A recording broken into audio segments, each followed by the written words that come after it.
गत 3 तारीख रे जो जीएसटी काउंसिल रो बैठक नुआ दिल्ली रो सुषमा स्वराज भवन रे अनुष्ठित होइतिला। आ ये परिषद रे जो जीएसटी रो संस्कार करा जाइथिला, जो रिफॉर्म करा जाइथिला, सेथिरे मुख्यतः जो निम्न मध्यवित्त परिवार एवं मध्यवित्त परिवार सबु बळे गोटे कही आसुतिले जे जीएसटी एवं विभिन्न योजना माध्यम रे मध्यवित्त परिवार को उपेक्षा करा जाउथला। से आधार रे माननीय यशस्वी प्रधानमंत्री नरेंद्र मोदी जी संपूर्ण भाव रे साधारण वर्गर लोक मानक पई जो माने मध्यवित्त परिवार निम्न मध्यवित्त परिवार तांको ऊपर बहुत बड़ गोटे परिवर्तन आनिछंती। जीएसटी ऊपर सेवा एवं द्रव्य ऊपर जो 4टी स्लैब थिला, 4टी स्लैब को उच्छेद करी 2टी मात्र स्लैब रखिले एवं जो गुड़िक नित्य व्यवहार्य जिनिस से हेल्थ एवं लाइफ इंश्योरेंस कथा कहतु, केन्दुपत्र कथा केन्दुपत्र तलाड़ींकर कथा कहतु एवं जीवन सुरक्षाकारी जो औषध कथा, ये समस्त कथा को गुरुत्व दे ता उपरे आपंकर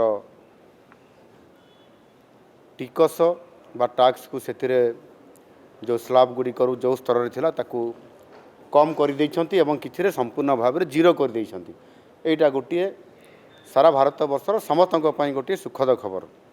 एवं विशेष करिकी ओडिशा क्षेत्र रे आमे निश्चित भाव में या उपरे सीधा सड़क बा डायरेक्टली हो एवं इनडायरेक्टली हो आमे सेथिरे ओडिशा विशेष भाव में लाभान्वित होउछि। ता डिटेल परवर्ती पर्यायर जेते बेले आम अर्थ विभाग ताकू डिटेल उपरे अनुशीलन करिवे तार स्पष्टता चित्र मध्य आपंकर आसीजिवो। एथिरे गोटे कथा होछि जे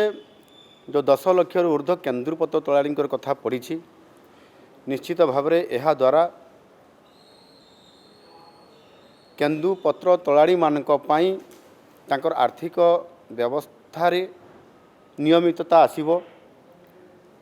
जो संस्था माने केन्दुपत्र नौछंती आम ओडिशा रु एवं ओडिशा समेत जो आउ 5-6टी राज्य अच्छी सेथिरे सीधा सड़क भाव में सेमानकर जो कारबार अति सहज हो सेमाने पैसा पाइबा यथा समय सुनिश्चित हो एवं राज्य सरकार सबुबले तांको ऊपर दृष्टि दौरान से तांकरी उपरे जो तांकर आवश्यकता जोटा अच्छी जमती चप्पल जोगे देवा समान को केन्दुपत्र तोड़िया आवश्यक जिनपत्र जोगे देवा किसी इनसेंटिव देवा बोनस देवा ये सब काम को त्वरान्वित करुछंती। एबे आहुरी सहज हो तांको पई एवं अनेक क्षेत्र में बहुत समय आमर जेहेतु किछि विभाग अच्छी से किछि पैसा आमर कमी जीवो कौठी 12% थिला 18% होईची एवं 18% थिला ताहा मध्य 12% को भी खसी आसीची एवं 18% थिबा स्लैब गुड़िकर मध्य किछि द्रव्य उपरे 5% को पड़े आसीची एवं 0 को भी पड़े आसीची एवं 28% जो गुड़िक थिला उच्च स्लैब रे से गुड़िक मध्य 18% को अनेक पड़े आसी जमती टीवी किछि कार गाड़ी रो ये सब व्यवस्था को जदि आमे तुलना करिबा ताहले मोटामोटी उपरे आमे आमर लाभ निश्चित भाव में हेबो। विशेष करी कोयला क्षेत्र रे ओडिशा रे प्रभुत लाभ हेबो। आमे 5% रु शेष बंद हो गला परे कंपनसेशन शेष बंद हो गला परे कोरोना समय रे जो कंपनसेशन शेष लागू हेतिला ताकू भरणी करिया पे 5 वर्ष समय अवधि दिया जाइतिला ताहा आसंता ये अक्टोबर मास सुधा सरी जाउछि एवं शेष बंद हो गला परे साधारणतः भाव में 5% रु 18% को आमको एथिरे जीएसटी रे ये आम लाभान्वित होगापी जाऊँच आगे जी पाऊले तार 3 गुणा रु 4 गुणा पर्यंत अधिक आम टैक्स पाइबा जोटा कि आमको बहुत जो आम राजस्व जी मिलवा कथा सेटा आम अधिक पाइबा द्वारा किसी क्षेत्र में जो टी कम हम जो थे कमिज जमती लाइफ इंश्योरेंस कथा अच्छी लाइफ इंश्योरेंस रे आमर जीरो हो कारण नेचुराली से पैसाटा आमको लस हम किंतु सेटा बहुत कम किंतु आम कोयलार जो अधिक आम पाइबा 5% रु जो 18% को जाऊँगी से क्षेत्र में आम 3-4 गुणा लाभान्वित हवा या द्वारा समस्त क्षतिपूरण को भरणा कलापर आम बालांस रे आम रहिबा एवं साधारण निम्न मध्यवित्त परिवार एवं मध्यवित्त परिवार जो मान को विभिन्न स्लाब गुड़िक कम होगा द्वारा समाने अधिक पैसा देवे ना कम पैसा सबू तांकर मार्केटिंग करेंगे पाखे पैसा आपंकर बालांस पैसा संरक्षित रखिपारे पैसा रखिले से कौन करेंगे पैसा रखिले से मार्केटिंग करेंगे निज परिवार पाई निज पाई ट्राभेल्स करेंगे विभिन्न बुलिबे यह द्वारा जो से मार्केटिंग करेंगे मार्केटिंग करने द्वारा मध्य से लोकंकर पैसा आम पाखक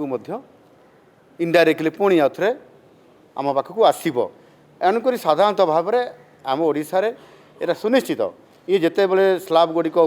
टोटाली एनालिसिस हम अनुशीलन है स्पष्टता तो निश्चित भाव में आसब आपण मैंने भी देखिए किंतु ओडिशा एथिरे लाभान्वित हम एवं लोक मानकर जो खर्च बढ़िबो तांकर पैसा को सामने अधिक सुरक्षित रखिपारे एवं तापर खर्च भी करेंगे जोटा कि ओडिशा निश्चित भाव में भारत वर्षर आम नागरिक जो माने मध्यवित्त और निम्न मध्यवित्त समस्ते यहाँ पाइबे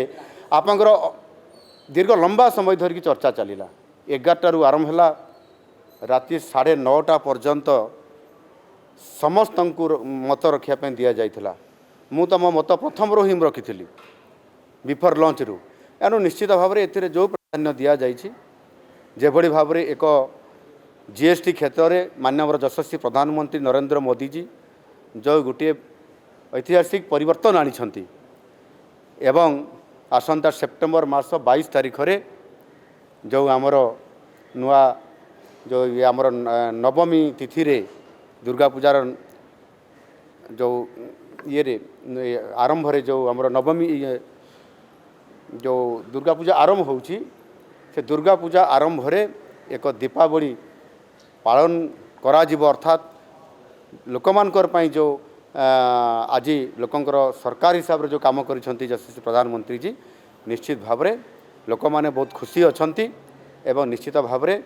तार प्रभाव लोकमानक उपरे पड़िबो सरकारଙ୍କର विशेष क्षति हेब नहीं सरकार निश्चित भाव में एथिरे लाभान्वित हेबे। धन्यवाद।